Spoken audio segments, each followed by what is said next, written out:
Hello, ladies, and welcome to this week's edition of Menopause Made Easy with Tanya, here to help you make the years after 35 flow and feel great, and to really embrace this transition into the next chapter of our lives. Excuse me, I have a bit of a cold, so I sound very nasally, but I wanted to hop in here today because I am going to be away in mid-January, February, and March. And so it is November, and I am busy taping these episodes so that I don't have to do this when I'm away. So there you go.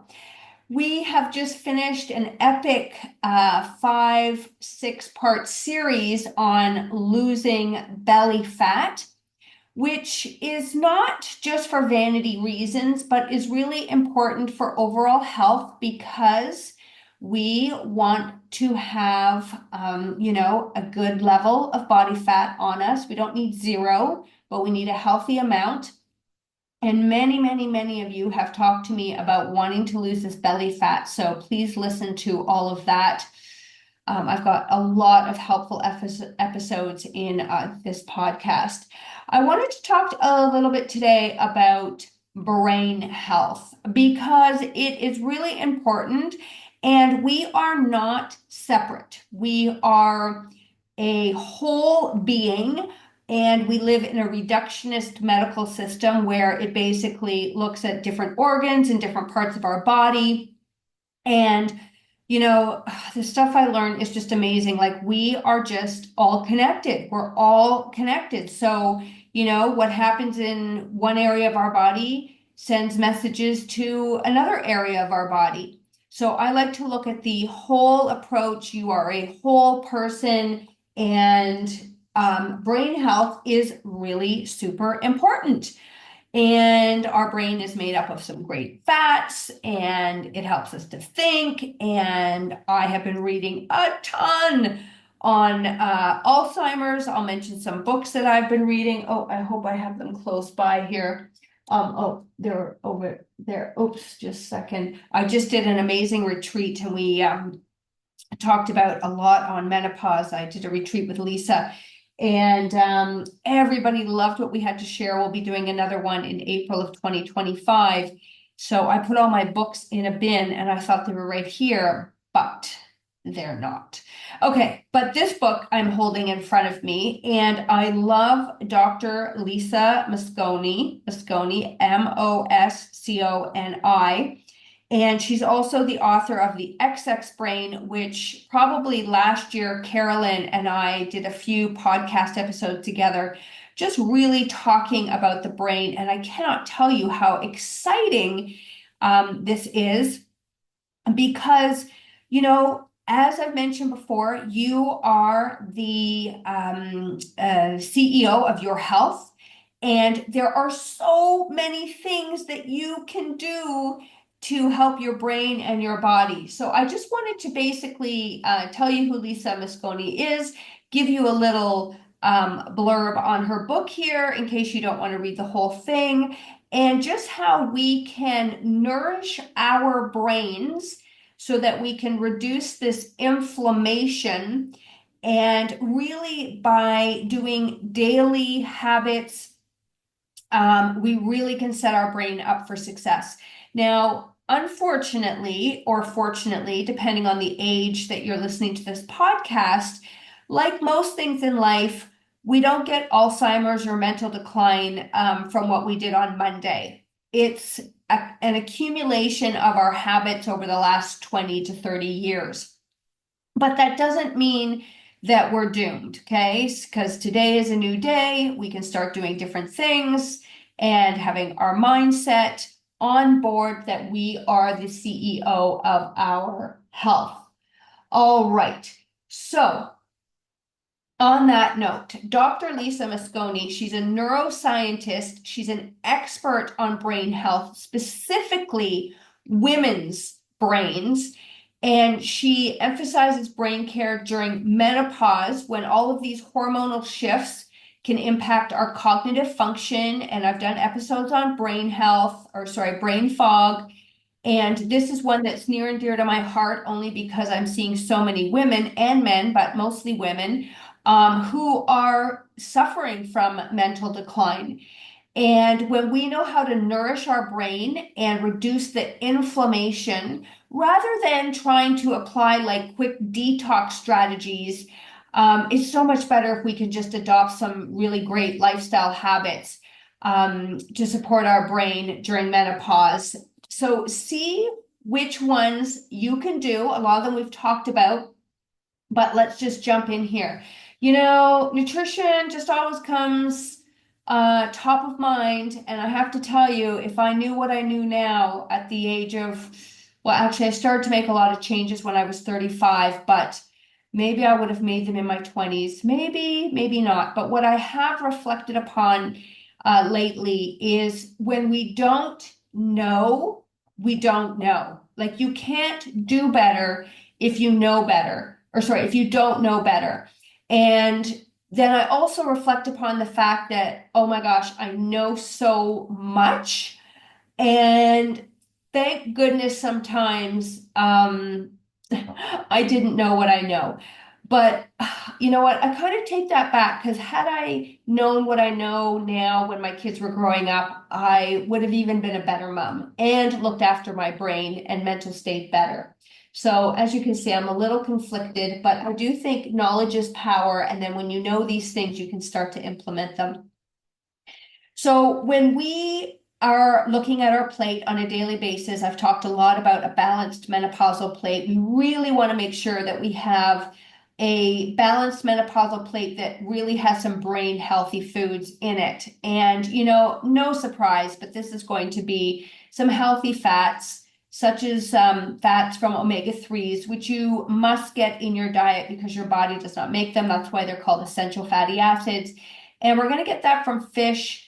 But let me tell you, everybody, if you can get wild caught fish, that's what I would be after. I'm really not into the, oh my God, all this farmed fish. But if you can catch your own fish or get wild salmon, sardines, that would be awesome. Olive oil, if you can really go for a first pressed olive oil. Rawlist puts out a great olive oil brand. And I've actually heard that, Kirkland, which is the one I use most of the time, the Kirkland olive oil is a good olive oil because there can be some not great olive oils on the market. And then nuts. So those are really going to get your healthy fats, and you can do a variety of nuts, not in particular peanuts, even though I do eat peanut butter sometimes, but you can get a variety of nuts. And I will just say, best to avoid nut milks because unfortunately, I've done many an episode on this. A lot of them have the unhealthy, inflammatory vegetable oils in them. So you can go back and listen to my episodes on that. Listen, just to make your own nut milk, put some nuts in some water, soak it overnight if you want, and then rinse them and blend some water, some vanilla, some sea salt in your blender, and voila, you have nut milk. Or even more simply, if you are making a smoothie, you can just throw the nuts in and water, and there you go. There is your nut milk.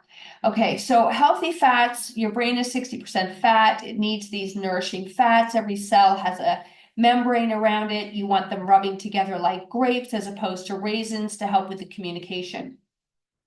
We want to have a lot of antioxidants, which are berries, leafy greens, and colorful vegetables. Now, I will be talking about this, but let me tell you, I have really dove in to light. I've been playing with light for approximately the last 18 months. I've got red light, blue light. I've been working with my circadian rhythm. We are so far removed from how we used to live, and it is truly impacting our mitochondrial health, our cellular health. And so what I've been teaching in my midlife reboot program, again, I'm recording this in November, is really eating locally and with the seasons. So wherever you are, really just embracing the food that is growing around you, because this is a message to your mitochondria about what time it is, what season we're in, the temperatures outside. I mean, we know such a small amount about our body, and what they're discovering is just mind-blowing. So I would, when you hear this, it's going to be in February. Where I live, it's still pretty cold. So you want more earthy foods, grounding foods, foods that warm you. And they're still full of antioxidants, all these colorful vegetables. So just keep that in mind. And as we move into the summer, you can bring more cold vegetables in, vegetables from your garden and your farmer's market. So just tuck that in the back of your mind. I'm going to be talking a lot more about this in future episodes. Then you can focus on some whole grains. Lisa recommends some brown rice, some quinoa, some oats. Of course, if you can get non-GMO that aren't sprayed with glyphosate, all the better. And then really focusing on some plant-based proteins. Again, I don't do a lot of plant-based proteins, beans, lentils, and tofu. I definitely lean more towards meat. I don't mind beans. I actually made some lentil soup today, which was very yummy. But as I've talked about, we really do need a lot of protein. Okay, that is like 30 grams per meal, spaced out equally as much as you can. And then no big surprise here, but avoiding these ultra processed food. From a former sugar addict, let me tell you how much less sugar I eat now, just because I know how much it basically dries out my brain, kills my cells. It's so not good. I'm not saying that I don't have it, but I definitely have reduced my intake and reduce my intake of refined carbohydrates, trans fat, because these things contribute to brain fog and inflammation. So again, really looking at your seed oils, the processed food. Honestly, if you can just go more to nature's food, I'm telling you, you'll be so much better off, right? And so I don't think yet I've shared my hormonal adventure with you. We've really been talking about hormone replacement therapy and my midlife reboot. Is it for you? Is it not for you? And my hormone adventure.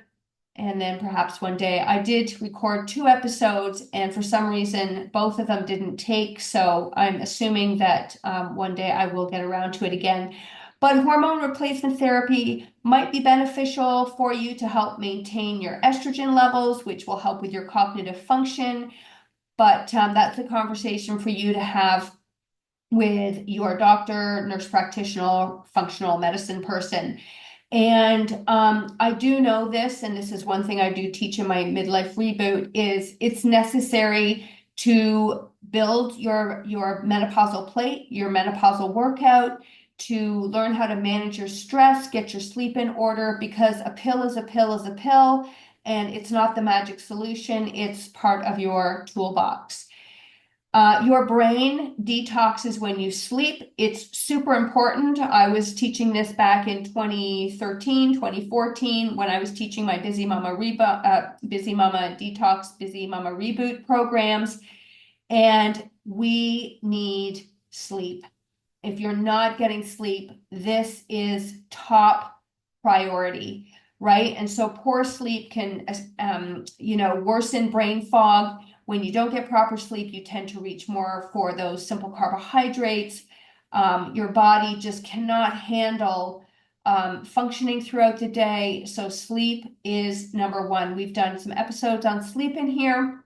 I am a sleep recovery and stress coach. If you need some help, I'm definitely here for you. But I will tell you that if you can get sunlight first thing in the morning, start to work with your circadian rhythm, and get a consistent sleep schedule, that is really beneficial. I did a great episode called Social Jet Lag, which is really interesting to listen to. Again, sleep is something we need to prioritize. Keep your room dark, cool, and quiet, and notice your before bedtime routine. Are you, going from screen to bed?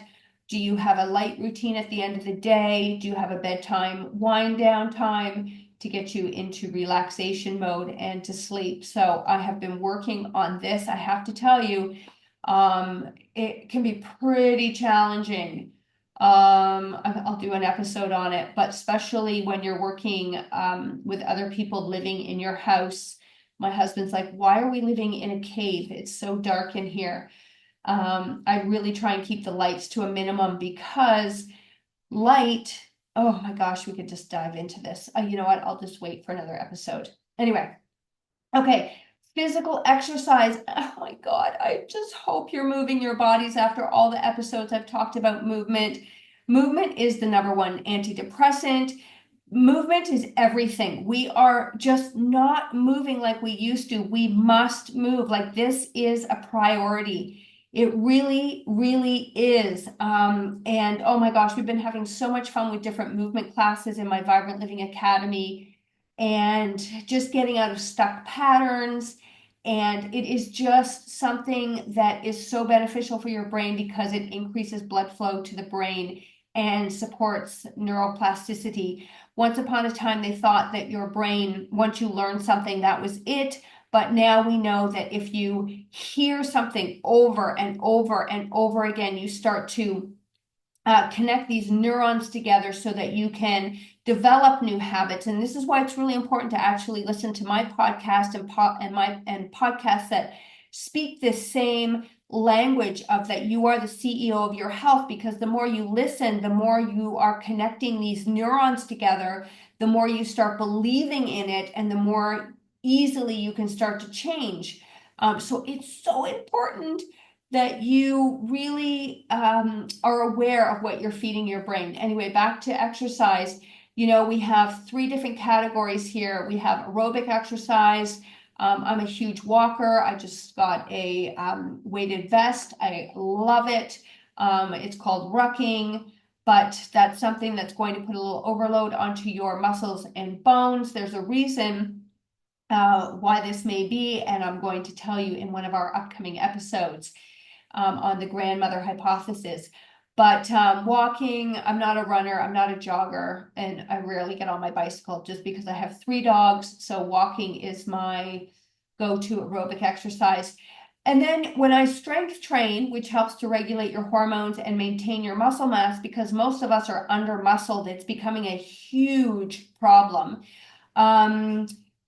That's one reason why you might look into a weighted vest. But strength training, I'm telling you, like it's just a non-negotiable again. We need to do it. It doesn't have to be a lot. I have a Vibrant Living Academy that you can go into, and we have fun. I'm just telling you, we have fun lifting weights, and it keeps you strong. There's so many amazing benefits. It's good for your brain and your hormones.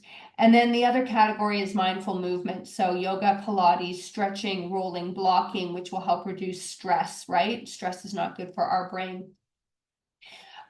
We also want some cognitive engagement. So things like puzzles and games, Sudoku, brain training apps, crossword puzzles, learning new languages, skills and hobbies. And just a reminder that your brain likes to sabotage you, or maybe it's not your brain, but it's your mind, that when you do try to do something new, it's really interesting. Lisa and I did a retreat this past weekend where we were talking about menopause. The women loved it. It was so wonderful to hear their feedback. I was teaching the component on a balanced menopausal plate, balanced movement, sugar fat burner. And then Lisa led us through some relaxation, some yoga nidra, and it was just a beautiful afternoon we spent together. But Lisa was mentioning, and you know, she's an amazing yoga instructor, but she bought weights a year ago because she wanted to build more muscle, and they've been collecting dust. So I said, okay, Tuesday, let's meet 20 minutes. That's all you need. And her brain was like, okay, how can I get out of this? How can I cancel on Tanya? And then she's like, oh my gosh, you know, this is what your brain does. It keeps us safe. It keeps us safe. It's irrational safety, but it's not in her normal routine to lift weights. So we were laughing about this because she said, Tanya, I was trying to cancel. I was coming up with so many great reasons. And then she's like, but it's only 20 minutes. And I made a commitment to her. So I cannot tell you how important it is to make a commitment, have that accountability piece, because I know had I not booked that session with Lisa and had her be accountable to me, that she would have gone months again without lifting these weights. So it really is important to work in community. All right. So stress management is really important because chronic stress can damage your brain. And again, listen, we're not going to live in a stressless life. That's not what I'm talking about here is like, are you managing your stress properly? Are you, I have beautiful red light, I have my sauna, I have my bond charge mat, I ground outside, I listen to music, I dance on my trampoline, I surround myself with community. So just what are you doing to help bring down your stress levels? And then the brain is 80% water, so dehydration is a big one. This can lead to cognitive decline. Most people, as they age, are not drinking water. It's great to sip water throughout the day. And if you can drink, not freezing cold water, but cool to warm water, that is even better, that I have been hearing lately. So sipping water, don't drink with meals because it dilutes your digestive enzymes. So keep water away from meals.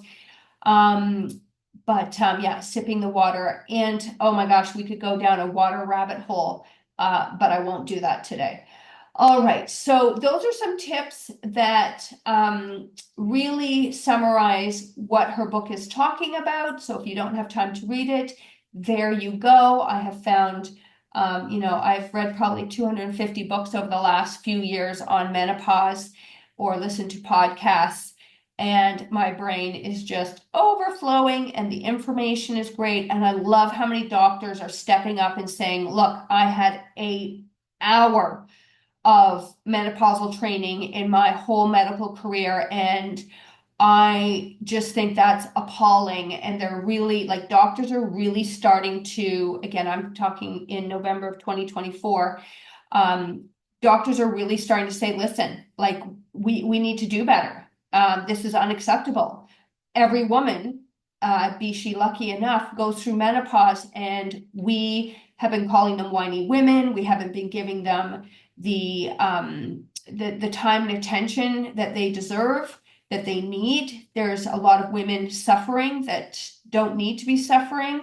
And I think this is such a pivotal time in our life, and it's happening. You can't avoid it. It's like puberty. And so how can you start to adapt your habits so that you can flow through this time easier and embrace it and enjoy it?